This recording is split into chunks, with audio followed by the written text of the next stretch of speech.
Hello, welcome to my channel. So in today's video, I just want to draw my opinion quickly on the trending topic of how the Canadian authorities denied the Chief of Defense Staff and his team visa to visit Canada to attend a conference. So far, top government officials have really raised critical issues of how it is very disrespectful for the Canadian authorities to deny the CDS visa, or how the Canadian authorities, particular government officials, say they should go to hell. I mean, that's really, really strong. But this is me as a visa agent, just sharing my opinion, professional opinion on what really happened. So yes, after this old buhaha, these old stories of how it is very disrespectful to deny the for the Canadian authorities to deny the Chief of Defense Staff and his team visa, I begin to ask myself as a visa officer, what could have gone wrong, right? And interestingly, I stumbled upon an article where a critical document was missing, in that application, which was the more reason why they were refused the visa. So let me give you a kind of understanding of how protocol works, particularly with Ministry of Foreign Affairs, because I kind of have a bit of experience in that as well. The Ministry of Foreign Affairs has the power to issue what they call a note verbal. What is a note verbal? A note verbal is a document, a very strong document that is issued by a country's Ministry of Foreign Affairs.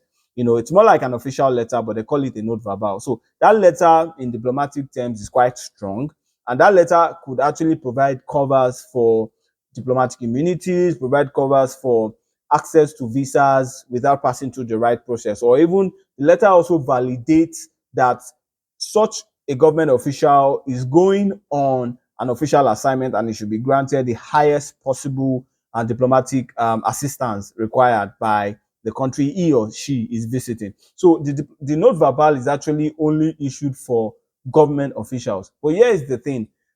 What I saw on the report I read was that the diplomatic note verbal was actually missing in the document that was submitted by the CDS, right? So the point is, you're going for an official assignment and you don't have the note verbal to support your case. That is a huge blocker. Yes, he's the Chief of Defense Staff of Nigeria, but come on, how many people knows him? Even if they know him, right? Don't get me wrong. Yes, they will know him globally, but then visa processing requires some level of due diligence, some level of documentation. You have to meet requirements. Yes, you're a popular person, you're well known in the country and globally, but if you don't submit these critical requirements to get your visa granted, then you would most likely be refused. It's a case of, yes, it's popular. It's a case of, yes, it's known globally, but then if you don't meet the requirements, you won't be given the visa. So that's the truth. So that's the point I feel like I should make clarifications on. Yes, we're in a country where people, yes, you're popular, or do you know who I am kind of mentality, drives our engagement. But unfortunately, it doesn't speak to visa processing. You have to meet the requirements, and that's another reason why I'm making this video, because regardless of him being a citizen, him being a CDS rather, which is Chief of Defense Staff, he is an applicant for visa, whether we like it or not. So if you don't meet that requirement, then you don't expect the positive outcome, to go in your way or something. So he ought to have, met the requirements. Yet I'm not kind of standing in to hold brief for the Canadian authorities to say, oh, this is the reason. But then again, if critical documents are missing in your application, then the chances of you being getting or being issued a visa is quite slim, right? And mind you, visa are issued by sovereign authority. So whatever the decision of the Canadian authorities are to make them not giving visa, it is their decision.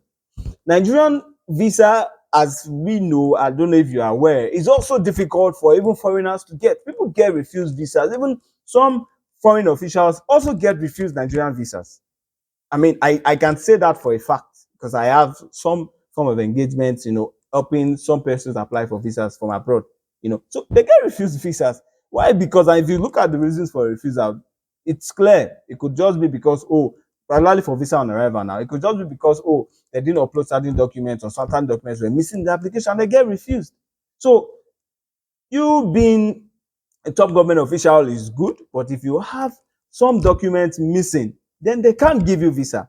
So we should stop making it look like and making statements of go to hell. I mean, they are a sovereign country. They can do what they like.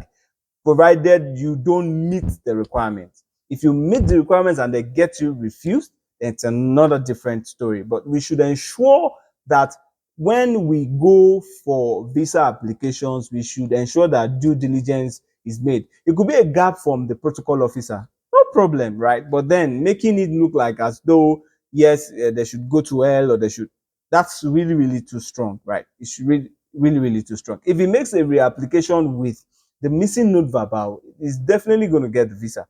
It's definitely going to get the visa. And mind you, these countries don't also want to cause trouble, right? But then the way we're making it sound, it's really, really not right. So I just feel like I should just drop this opinion and let me have your thoughts in the comment section. If it's going to be controversial, let's have it. Let's know your opinion, particularly for visa processing and what your experiences are as a government official, as a private person so far, particularly for Canada and any other country. Thank you very much for watching till this time. Safe.